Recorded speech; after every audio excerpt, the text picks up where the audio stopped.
Hello, Hello, everyone. everyone. Welcome to the Hello. first edition of the 2021 ACE Q&A, where the ACE developers talk about all things Crowfall related. Okay, so we have a pretty good amount of stuff to talk about actually today. Um, we're hitting that point in the project now where kind of large things that we've been working on for a long time just kind of slot into place. And you guys haven't seen a lot of them coming. So it's kind of like, oh, where did that come from? The answer is it's actually been quite some time. They've been in the works. But we're just now getting to be able to reveal them to you guys. So we're going to talk about that stuff. There's a handful of odds and ends that Tiggs grabbed off the forums that she specifically asked us to talk about as well. It's just a whole bunch. So what do you want to tackle first, Mr. Blair? I think we have normal announcements and stuff like that we should go through. Right. So we've got a couple promotions going on. We've got the Creator of the Year Award. Nominations for the Creator Awards ended yesterday. We're not ready to announce who is nominated yet, but the official nominations for each category will be revealed this coming Monday when the final voting happens. Please be sure to vote by the beginning of May, January 11th by visiting crowfall.com/promotions/creator awards. I'm sure that there is a slide up that will show you everything on this. And we have 4 categories to vote for. We've got Creator of the Year for outstanding development of ongoing content, Sentinel of the Year, outstanding content providing tips, guides, and coaching for new and veteran players, War Story of the Year, outstanding development of the War Stories program, Crow Spirit of the Year, the creator who kept the community engaged, informed, passionate, and never bored throughout the year. So all of you guys do an outstanding job reaching out to each other. We appreciate it because it helps in many ways, gets the word out. There's all kinds of little things that people who have been here for 5 years know about that new people don't. So this is our way to recognize them. Voting for the Creator Awards goes from Jan 11th to Jan 24th, and we'll announce this in our February ACE Q&A. I think we're ready to move into what we've been working on for 6.4. Start revealing that stuff, Todd. All right. So one of the things which is which I'm personally super excited about because it's just going to up our general level of polish is the new lobby.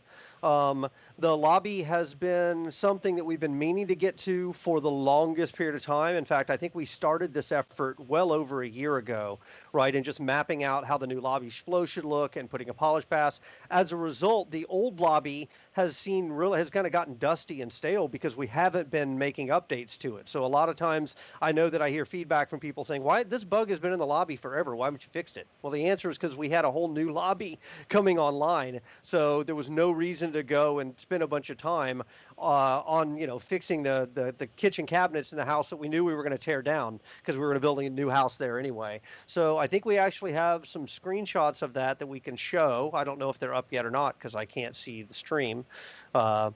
But if they are not, let's go ahead and get them up. But this basically shows how the lobby looks once you come in. It's got a character carousel at the bottom, so you can actually create new characters there or select your characters.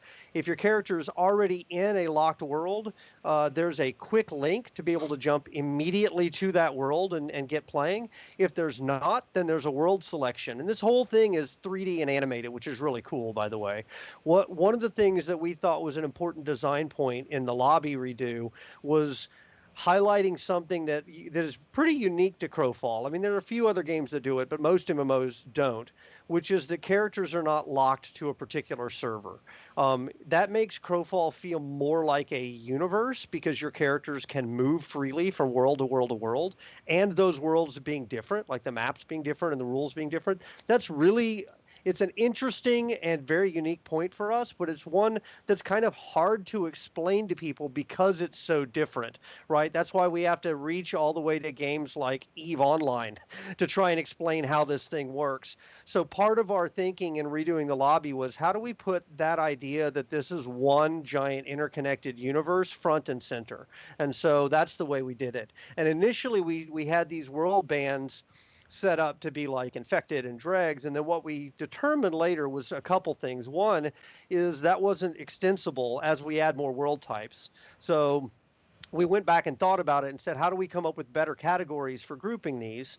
And then number two, the idea of the dregs or the infected doesn't mean anything to a new player coming into our game, right? To those of you who are probably on this chat, you know intimately that if we say the infected, you immediately go, oh, I know what that is. That's the 3-faction world, and the rule set works like this, and the loot rules are like this. To a new player off the street, that doesn't mean anything. So we thought this would be better for navigation and for long-term growth if we organized it by what is the grouping or team structure that we use. So you can see those tabs. At least I'm assuming that you can see those tabs. Again, I can't see the screen, but you can see those tabs have it separated out as, okay, this is the area that you're going to go for player kingdoms. Here's the starting worlds for God's Reach. Here are the faction-based worlds, and then here are the guild versus guild worlds, and then we would have all of those under there. So I think that the overall level of polish is going to be a significant upgrade from what you guys have seen. I think it's going to make the game demo so much better to new players that are coming in. And I really do love that it does a great job now of actually selling the idea of the Crowfall universe as opposed to it just being a traditional MMO. So there you go. There's all my thoughts on the lobby for you real quick. Real quick, but yeah, I think it looks great. It actually animates. You guys can't see that in the pictures. It looks really good in game. It feels like a high quality product. So we're happy to be finally getting to that stage of polish, right? We needed something functional and to finally settle on all the bits and pieces that we were going to put in before we basically put the final thing together. Yeah, So, one other thing that we haven't gotten to yet, but do want to make a pass over is character creation. So that's the last piece that'll flow into this as well. Is the character creation piece will come. Right now, it's the same one you have, but the same one you have right now doesn't give you a lot of information about the races and the classes. So we're going to be taking another swing at that, but that's a follow on to this. That's not included in this first version. So you guys will get to play with this when it comes out here in 6.400, and I think I know you're all going to say, yeah, it's a significant improvement because the old one was kind of, eh. it did what it needed to do, right? Yeah. So Well, it also had to be, the old one was adapted as the design changed, right? Right. As things moved around, we just kind of, okay, well, shoehorn this thing in over here and stuff like that. Whereas the new one, we were able to look at the design and say, okay, here's the design. How do we actually make this thing, make sense to new players that are coming in, make it easy for me to get where I want to go, and to add that level of shine and polish to even tie it into the narrative, which is really cool. Yeah, it starts to look like the Homer as you start to bolt pieces onto the car. You're like, yeah, the old one for sure. Right, and then you're like, okay, now we're finally done. Now we know what we need. Let's build the final polished one. And I know that I'm not looking at chat either, but I'm sure there's a few people that are like, I don't really care. It's just a lobby, but it actually does make a difference. It makes a difference in how you feel about the game, and having kind of, sore sticking points that needle you every time you go back to the lobby can be draining in a way you don't really expect. So I think it's going to put a little bit of new car smell back into the experience, which will be nice. Yeah, I think that's a great analogy for a lot of what we've been doing. First, at least from a system standpoint, in the last couple updates where we redid the talents and the disciplines, we did it with the tech that we had, and then now we're continuing to do that. The lobby gets its update, and that's going to segue into Ray talking about what we're doing with attributes next. Yep. Yeah, actually, so let me set a little bit of a stage for that, just so you guys know, is when Blair and I look at, and Ray, when we look at systems, like we're looking initially at just raw functionality. Like, can the thing even work? Can it do what it's supposed to do? To me, the balance part is next. Like, okay, now that we know it's working, let's go back and balance it. It's very hard to be balancing things when you're missing major pieces. It's like, hey, I'm just missing this whole system that's supposed to serve this purpose. So you can constantly be going back and rebalancing as you go, or you can kind of wait on a lot of that stuff. And so we opted to wait on a lot of it. You have already seen one effort, which was pretty significant, which was the talents and the talent trees and the domains. I think that was overall very well received. This is another one, which is attributes. So let me start with the problem that we were trying to solve, which is, hey, I'm playing your game and I chose knight, and I'm given these attribute points to spend on my strength or my dexterity or my con or whatever. It doesn't feel like I can make a guy feel different at my knight versus Ray's knight. I chose to put all my points into strength, and he chose to spread his points between dex and con. and it doesn't feel like we made two different characters, which makes it feel like it's a non-choice. So that is not what we want. We want it to feel impactful and feel like a real choice and a hard choice. So kind of the same thing we did with the talent trees, now we're doing with attributes. And attributes was actually a really important one because it touches everything else. So frankly, we might should have gone and done attributes first before we even did talent trees, because now we are having to do a little bit of rework on the talent tree stuff as a result. But it was important to get to, because we're going to touch all the systems like this, and we're just going to going system by system now, trying to get it, say what's working about this system, what's not working as designed, and how do we move it from the spot it is to where it needs to be. So anyway, so there you go. On that's why we're taking a look at attributes. So now I thought Ray, it'd be nice to have him jump in, because he can give you guys specifics on, like, with that as the marching orders, how are we attacking this problem?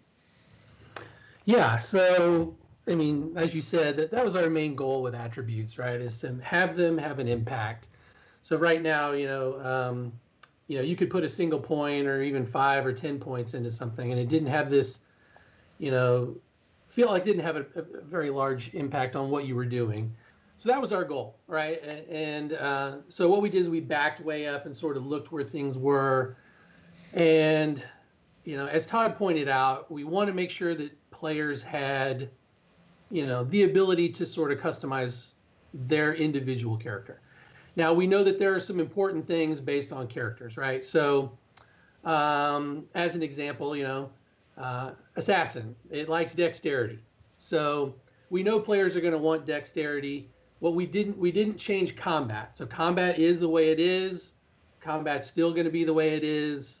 That's not what we're touching. What we're dealing with is sort of the source of your statistics, right? So, you have your attack power, you have your crit strike, you've got your crit damage, you have all these sorts of things.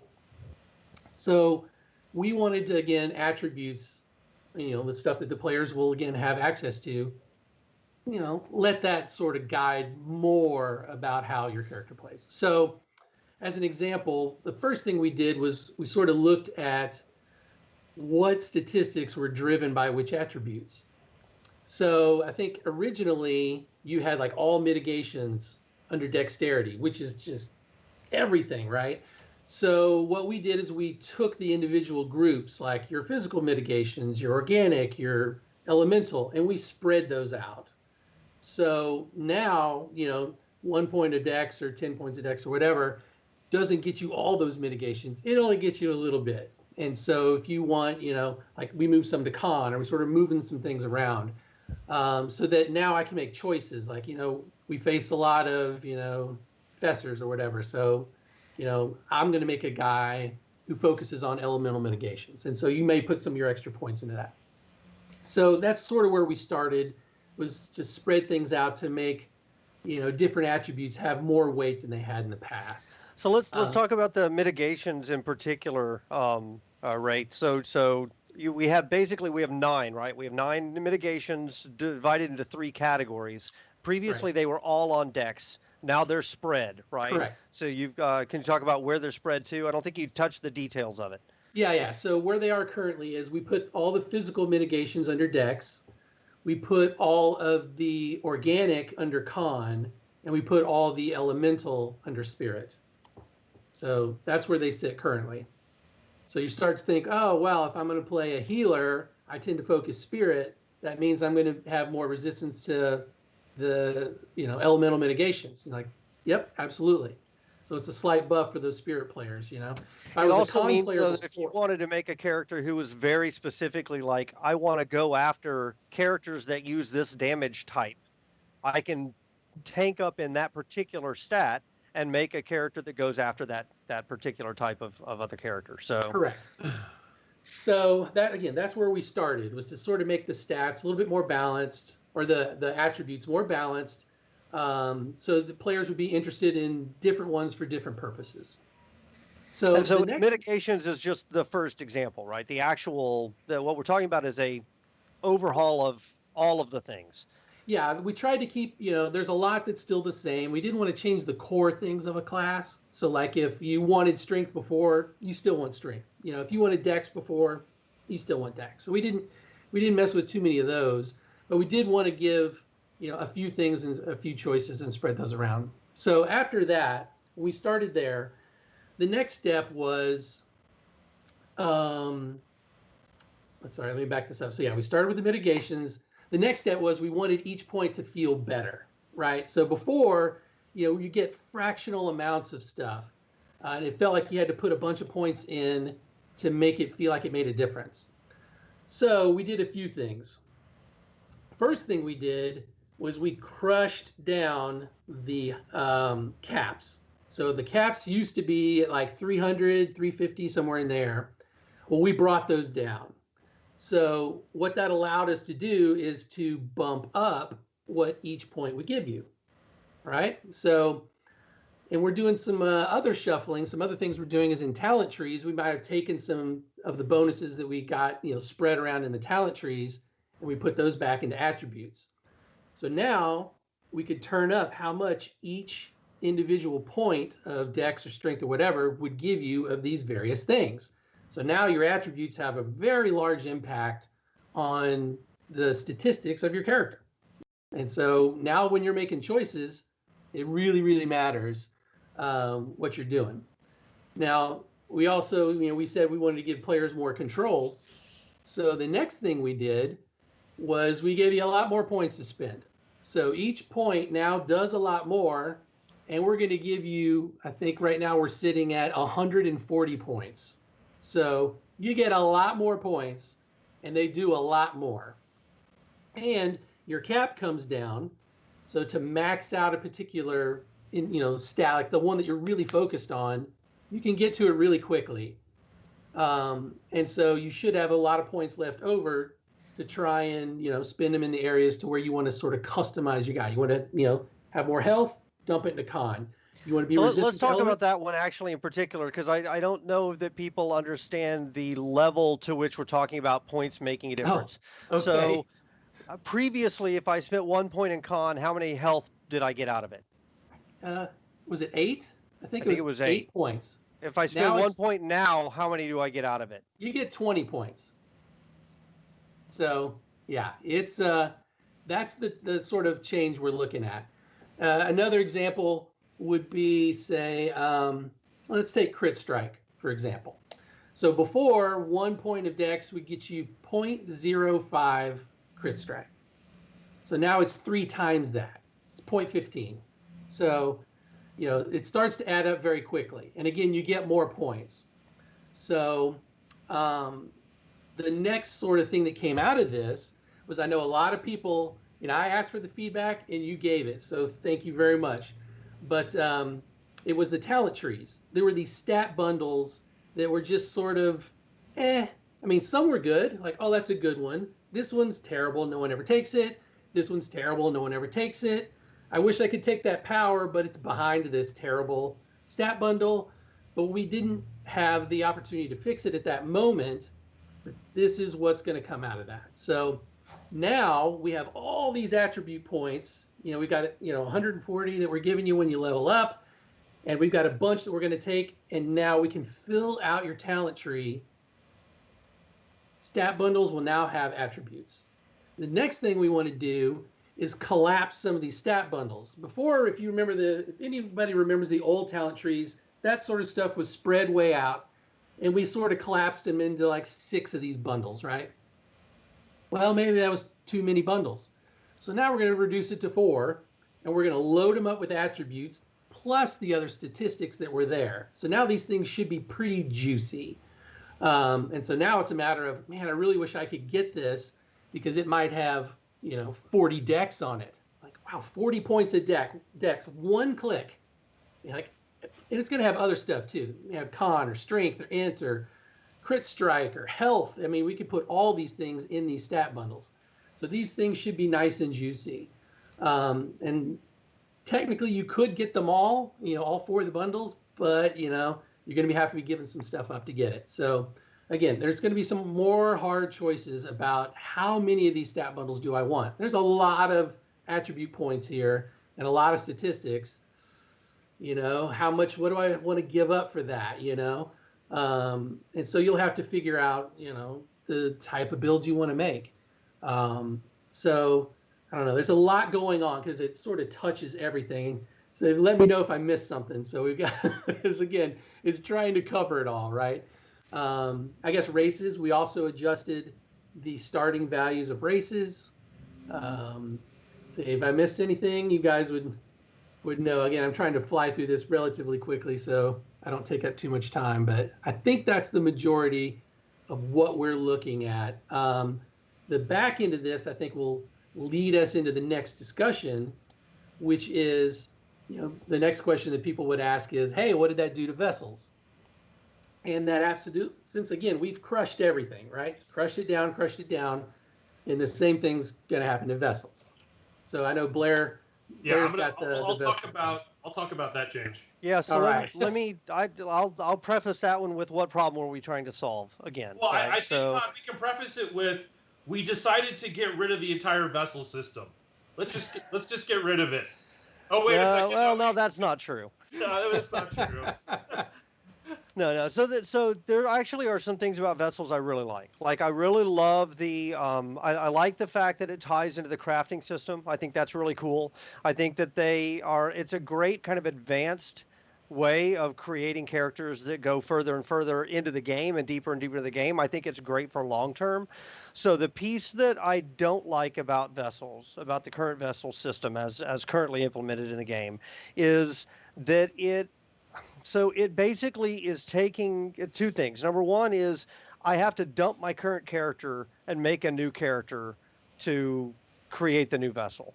That sucks because, I mean, there is an emotional attachment to characters. I mean, that is a thing that goes all the way back to, the original MMOs. As I created this avatar, I don't want to continue my progression, have to dump that avatar and go get another one. It works better in games like EVE, right? Because I'm dumping my ship. That doesn't it feels like ships can be dumped and a new ship can be picked up. In a fantasy game, that feels very bizarre, right? I feel a connection to my body that I don't feel to a ship. So that was problem number one. Problem number two is that upon getting a new vessel, we would reset you to first level and push you back into God's Reach, which was never the intention. So effectively, to play this game to max with a single character, it was like, hey, why don't you go replay the tutorial 5 times? That's really crappy.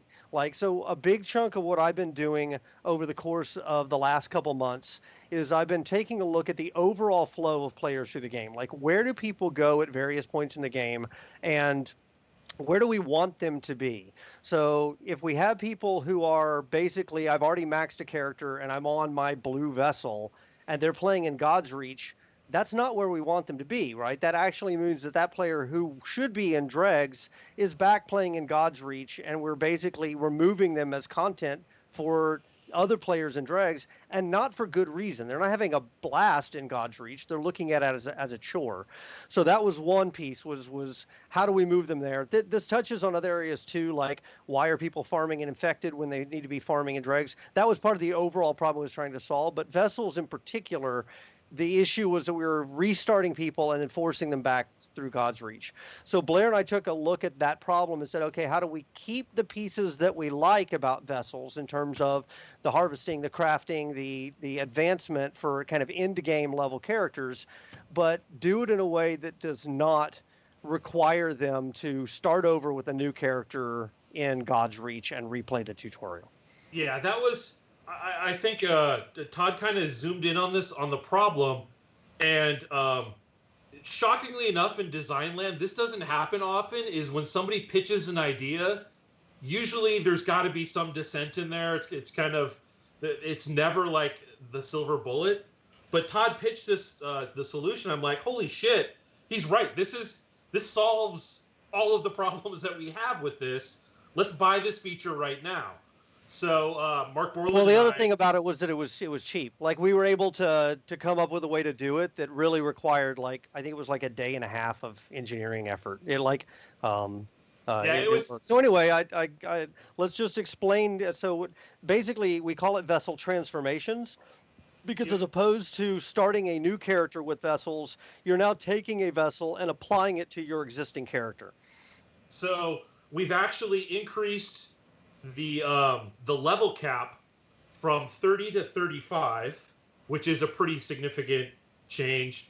And you now start with a poor quality vessel in character create, and your first vessel is a common quality vessel. So if Emily could put the slide up there, the way we gate the acquisition of the next, or the using of the next vessel, is you need to be the required level that the previous vessel granted you.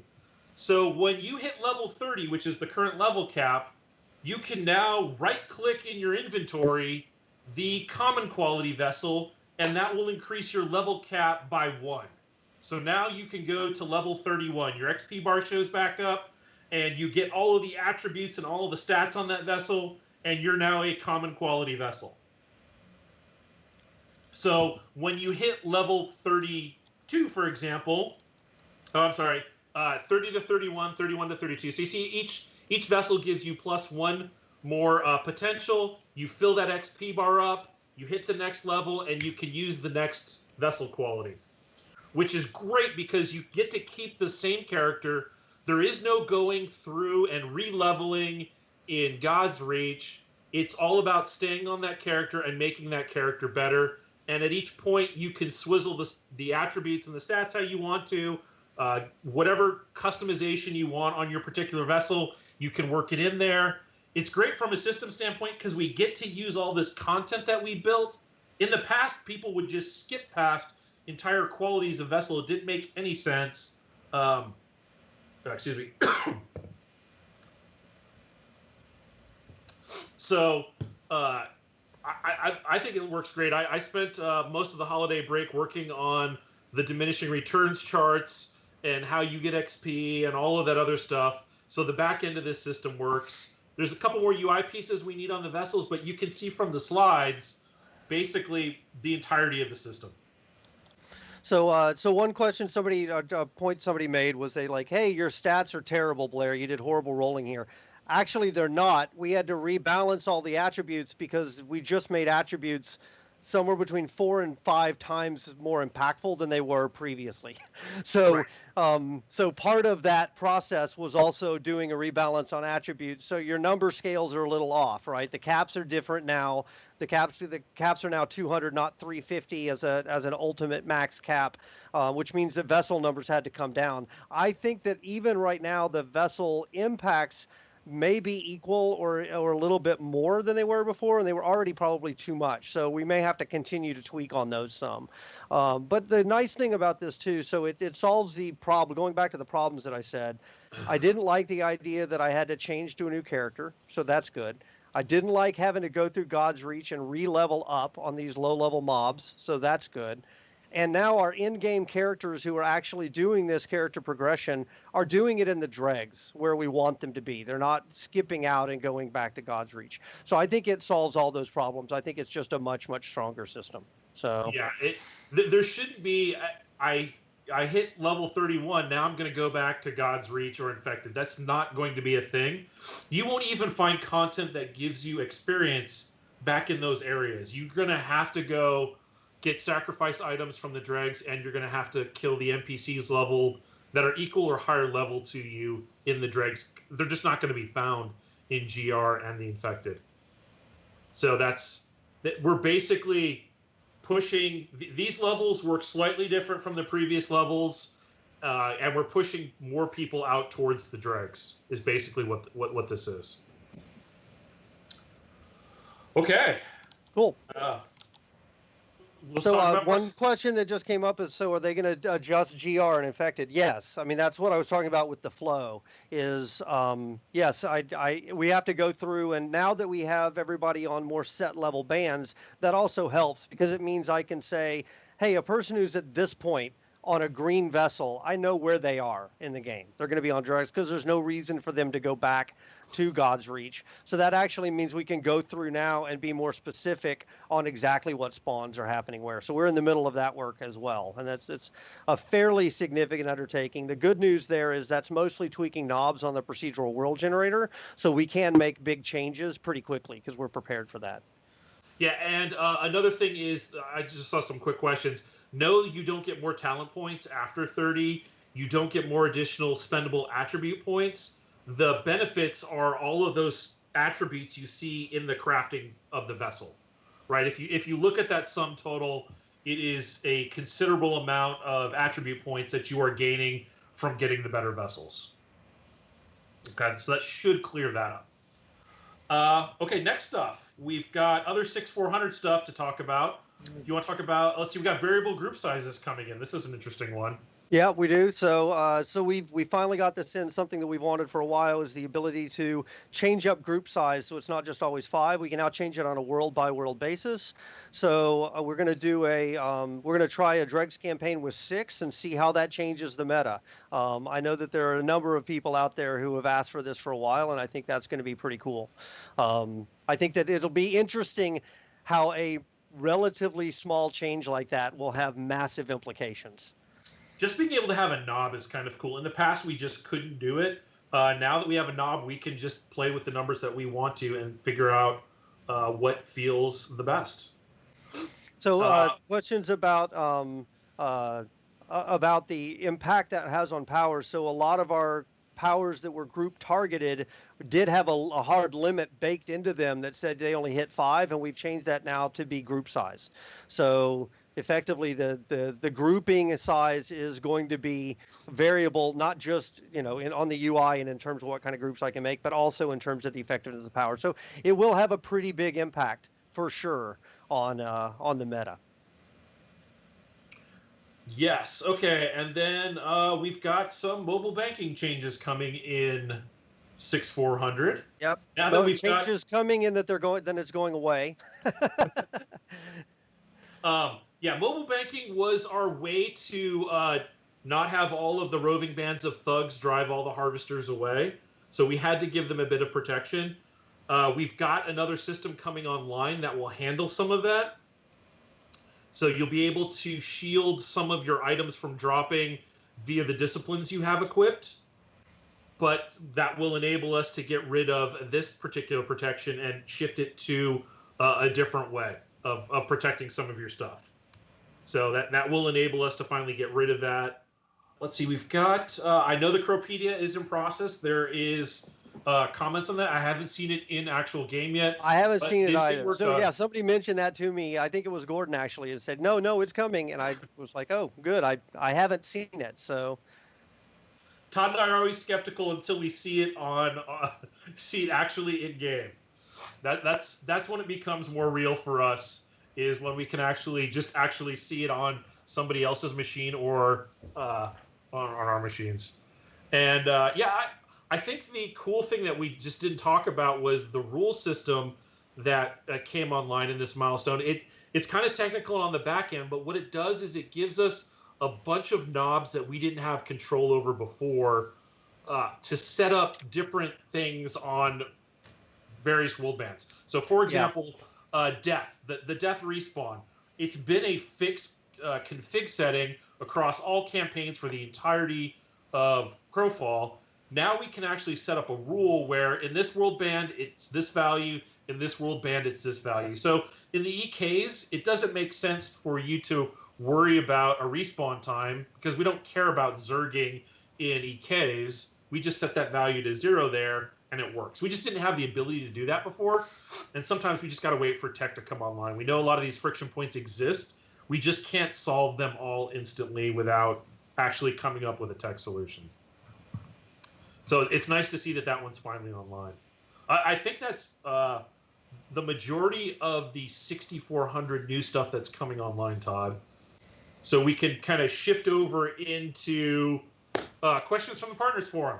Well, hold on real quick. I've got one other one that we can't talk about yet, but I want to let everybody know that we're looking at, and that is campaign scoring and territory control stuff. There is an initiative going on right now also dealing with that. It's just not quite to the point where we're ready to reveal it, so we will likely talk about it in the next live stream.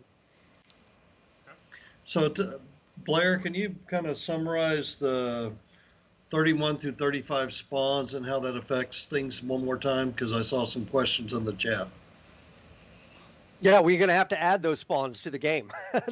That's the short answer, right? Is right now monsters only went to 30 because there was no reason for them to go any higher. So we're going to have to now add to the dregs. But this part of the thing we're doing with the different worlds being specific is now that I know players are going to be in this band and I can accurately predict that, it means that we can get rid of spawners that just don't matter. So if I'm in a world that that isn't going to have any players less than 16th level, there's no reason to have any spawners of anything less than 16 level. So that will actually give us the ability to the room that we need to do that.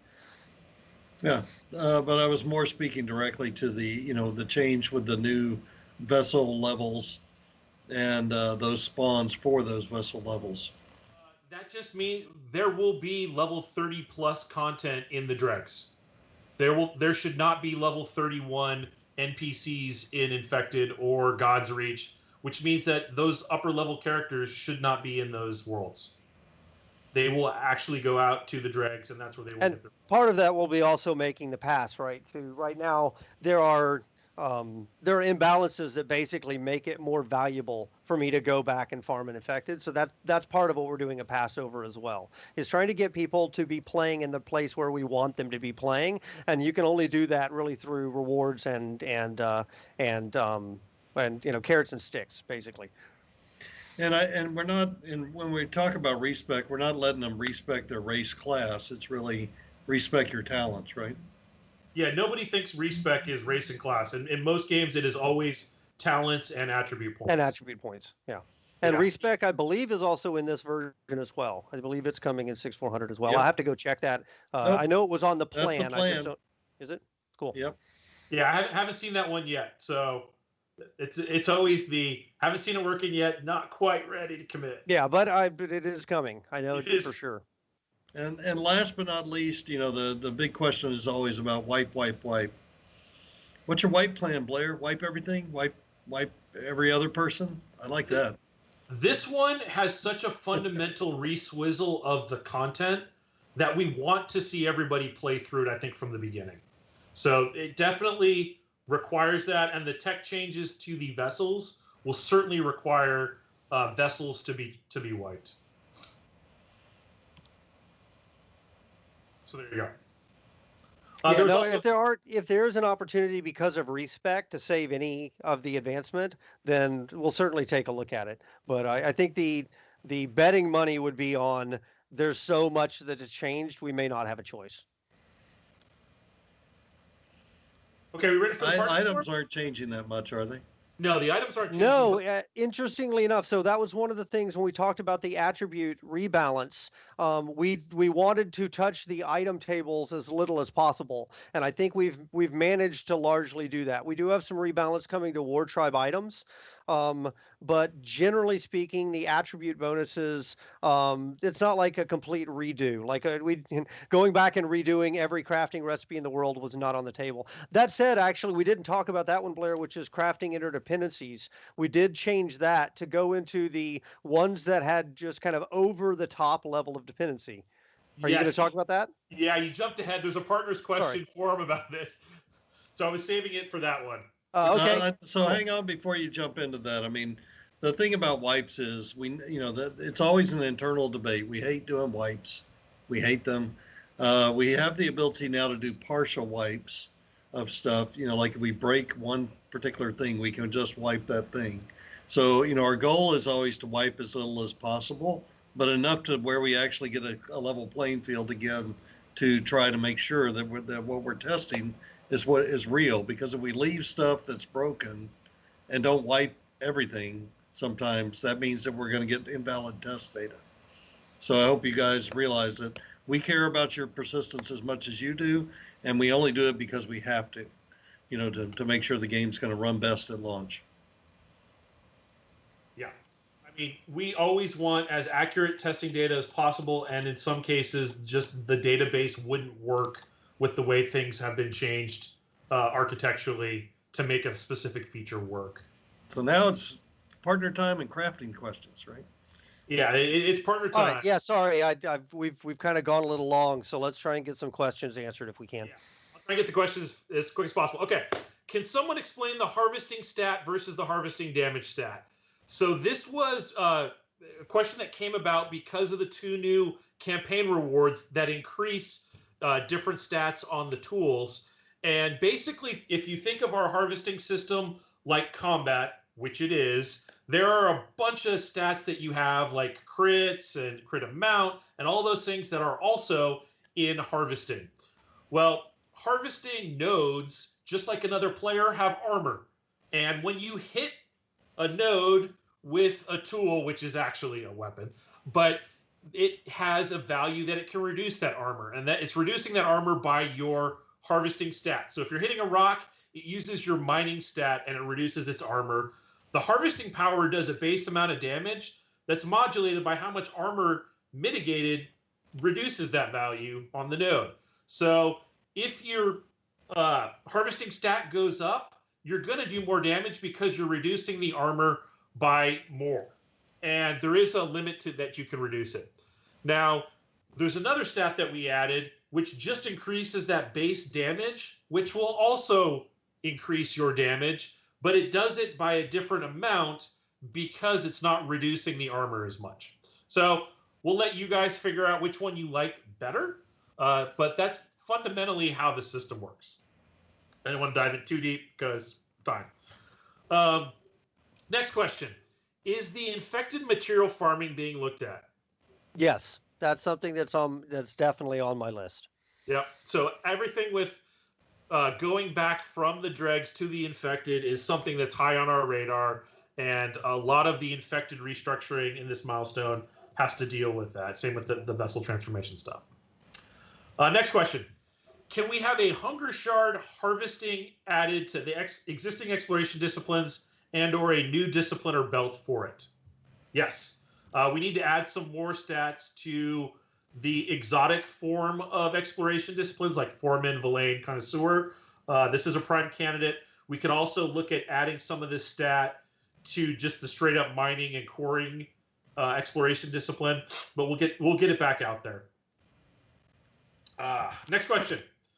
Can we please get some diversity in the wealth cards? Right now, they're basically functioning as pig running keep cards, which means most of the guilds can't even participate as they don't own a keep. So this ties directly into what I said earlier about we need to take a look at campaign scoring and territory control. So yes, we are definitely looking at it is the short answer. Let's save the longer answer for our next Q&A session. Okay. Next question. Why do books require so many different professions to make? So yes, books, staves, and bows have long been pain points in the crafting system. Upwards of 5 other professions to make. Over the break, I took a whack to a lot of that, and now most of the weapons in game should require a primary profession and 1 other profession to make. Generally, leatherworking plus woodworking or blacksmithing plus leatherworking, so that you don't need 5 different things and it's really hard to make a book, for example, which is a class's primary weapon. So just kind of streamline that down into, it still ends up with the same result. It still uses the same amount of subcomponents, but some of those subcomponents moved from blacksmithing to woodworking or from rune making into woodworking, or just got rid of them completely and replaced with a plank or a metal bar or whatever. Basically, the goal there was to make it so it wasn't so difficult to make some of these items. So that streamlining happened as part of 6400 as well.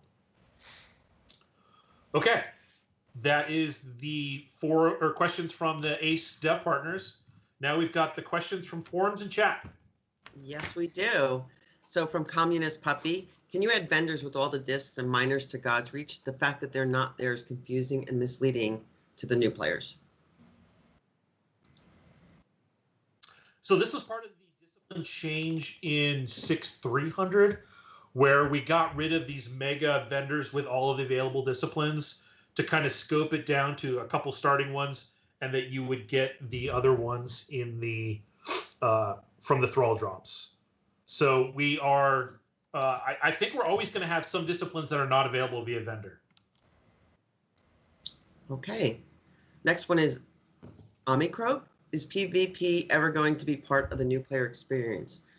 Could the infected world become a balanced PvP leveling playground and maybe a boost to even the playing field and or 30s not allowed? So yes on both those questions. So yes, I'm trying to rope the PvP in as part of the new player experience, and yes, we're also trying to fix. So God's Reach right now is in kind of a weird state because we did basically the new player experience takes you to about 18th level, and then at that point. The intent was for you to then migrate to infected. In fact, I think there's even a quest that says, please migrate to infected, but there's still high level camps that exist in or higher level camps that exist in GR. So a lot of players just go to those camps. However, they're not balanced accurately. So a lot of times that just results in people dying over and over and over. So what we want to do really there is migrate you over to the infected, and then infected needs to have a series of zones that become increasingly dangerous, and the leveling goes up as you go. So again, this is part of the overall like rebalance that we're doing to the world bands. I think that'll come. In theory, a chunk of it will come in this version. I don't know if we'll get to all of it before this version comes out. I don't want to hold up this build just to get it all done, but we'll see how much we can do. Like I said, the procedural world algorithm does allow us to do a lot of this with knobs, so we can make a lot more progress than you would usually think on these large scale changes like this. But we'll see. We'll see where it falls. Alrighty, next up is from Tyrannical. What are the current plans to promote more activity during the day? Currently, the population difference between siege and non-siege hours is massive. What are you working on to fix this?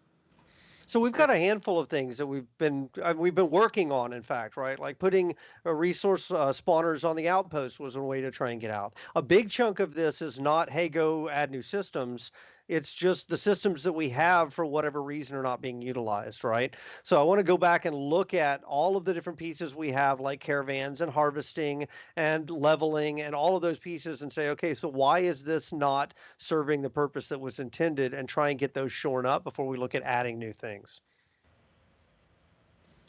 From Coolster50 again, are there any plans before launch to make the game less dependent on going back and forth from the lobby? Well, this is one, right? I mean, the vessel change is pretty significant in that we were forcing you to jump back to God's Reach to re-level up, and then from there to infected. And you had, for one character, you had to go through that process 5 times. So now you actually, for one character, go through that process 1 time. So I think, yes, it will be. But at the end of the day, I do like the new lobby having the entire universe laid out in front of you and showing you that you can move back and forth between those worlds. I think that's important. I think that should be pretty cool. This is a long one. This is from Sloppy. Can you change the price of a seed to 1G and the price of deeds and thralls to 1G for a campaign? Can you put the timber, ingots, and boulders in outpost chests, and move the crafted resources that would typically drop off the outposts in a day to forts? This is so every keep will be in play this next campaign and can be built by small guilds.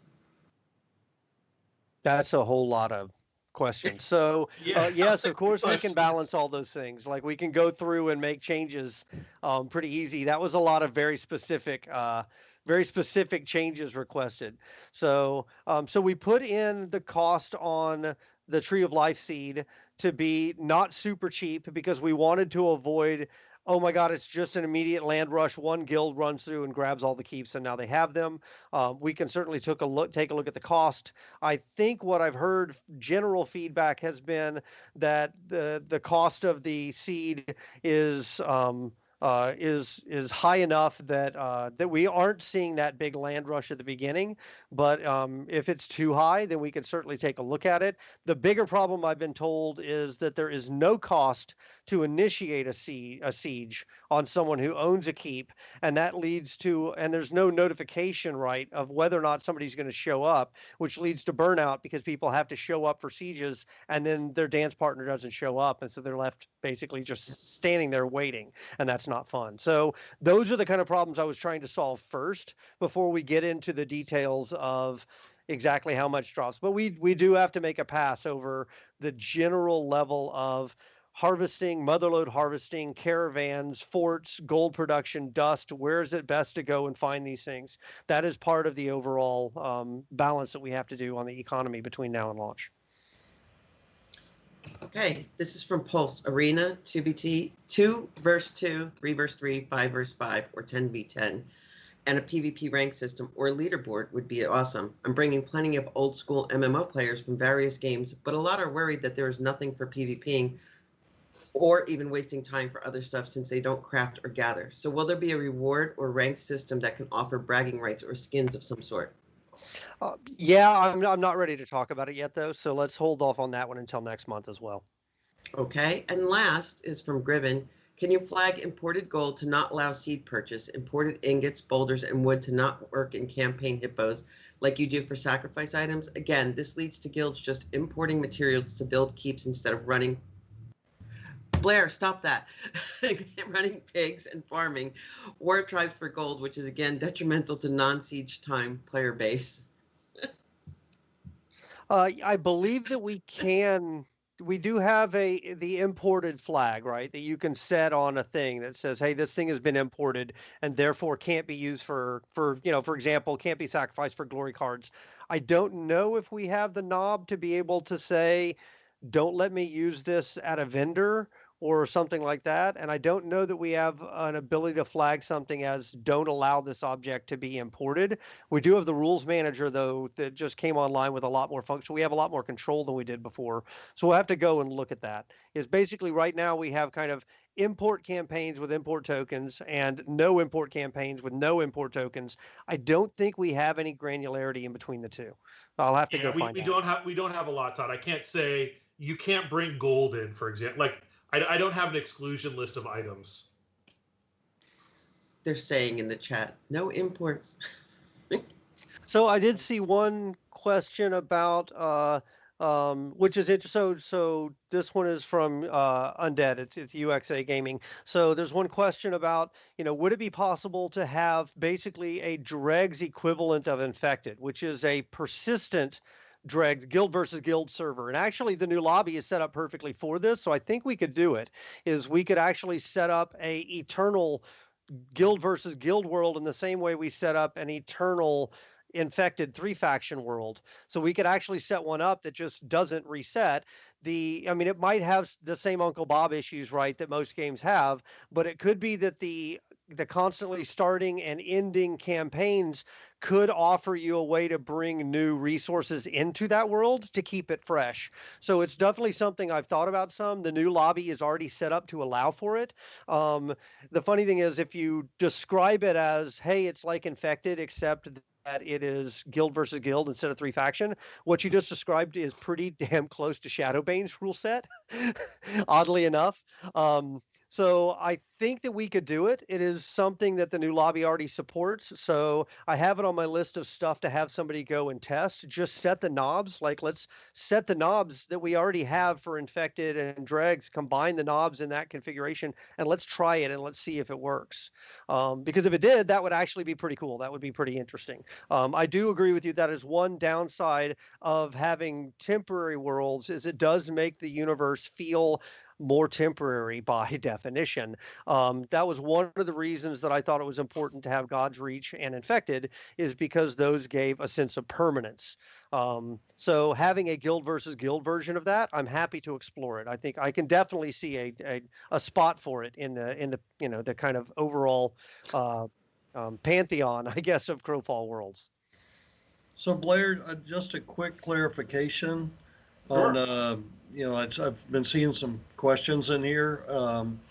So on the disciplines, what happens to the disciplines when you upgrade your vessel? Right now, they stay in the vessel, and I want to say, I haven't played with that much. I did notice the one pops back into my inventory, but that's the purchased one from the talent.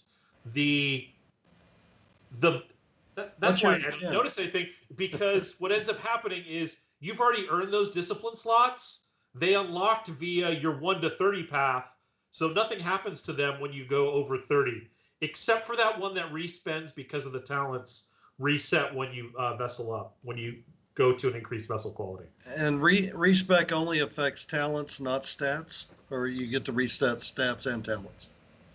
Both. It's attributes and talents. Yeah, attributes and stats, two different verbiages. Attributes are the primary 5. Stats is everything under it, like crit and attack rating. Those naturally just fill up based on the attributes changing. Okay. Thank you. Yep. Okay. So then the last big question that everybody had was, when is this damn thing going to get on tests? As soon as it's ready. Thank you. Yeah. it'll be a couple of weeks, but it's soon. Yeah, you generally can tell when things are shifting around based on our activity on test. And we bring it down and we have it internal for a period, and then you guys know it's coming. You've seen the pattern before. So let's talk about the Crow rewards. If you become a backer by the 24th of this month, you will receive this month's Crow reward plus any rewards that come out in the future. Looks like this month we've got the Regal Wolf Mount. I like the wolves. You can see it there, and then there's a bunch of people riding them. Yeah, I like the wolf mounts as well. I agree. Make it red. They look good. Yeah. And then the verbiage is, heads will turn when the Regal Wolf Mount appears, taking note of how his muscles ripple beneath his fur. The Wolf Mount includes a saddle that has a limited durability as all the other mount rewards, but you retain the skin for your collection. And that's pretty much everything for the January Q&A. We all came back from our break. Hopefully all of the team members are refreshed. Full steam ahead on things. I see everything getting checked in. I'm testing new stuff constantly. And I can't wait to get in front of you on the test server. You got anything else, Todd?